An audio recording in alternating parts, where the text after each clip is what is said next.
In today's video, I'm going to teach you how to share your Adobe XD prototype securely using password protection. If you're ready, let's dive into it.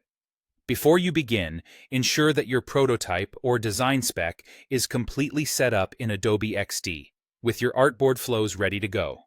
Once you're satisfied with the setup, you'll want to switch over to Share mode. This is where all the magic happens. You can do this by either clicking on the Share tab at the top of your screen or by using the Share panel on the right-hand side, depending on your version of XD. Don't worry, it's easy to find. Now let's talk about link settings. This is crucial because it determines who can view your design and how they can interact with it. Pick the appropriate view setting based on your needs.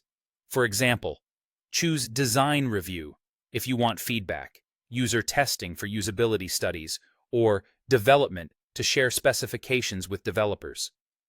Selecting the right option ensures your audience engages with your prototype in the way you intend. Moving on to the Link Access section, you'll see various options to control who can view your prototype. To keep things secure, select Anyone with Password. This will require viewers to input a password before they can see your work. It's a good practice to protect your designs, especially if they contain sensitive or confidential information. When setting up your password, make sure it's strong and meets the requirements.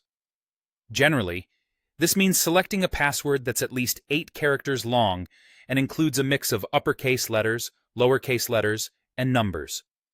A robust password not only safeguards your work, but also prevents unauthorized access.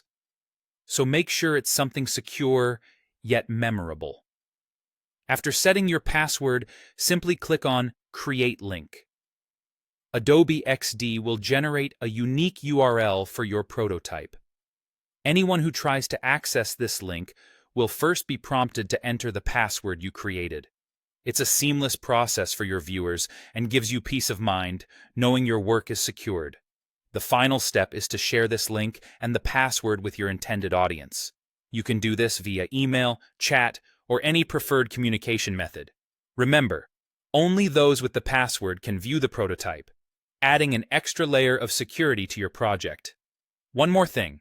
If, in the future, you decide to change the access type from public to password protected, or the other way around, keep in mind you might need to create an entirely new link.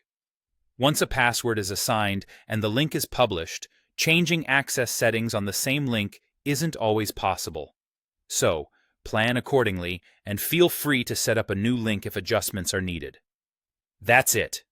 Following these steps ensures that your Adobe XD prototype is shared securely and only with those you choose.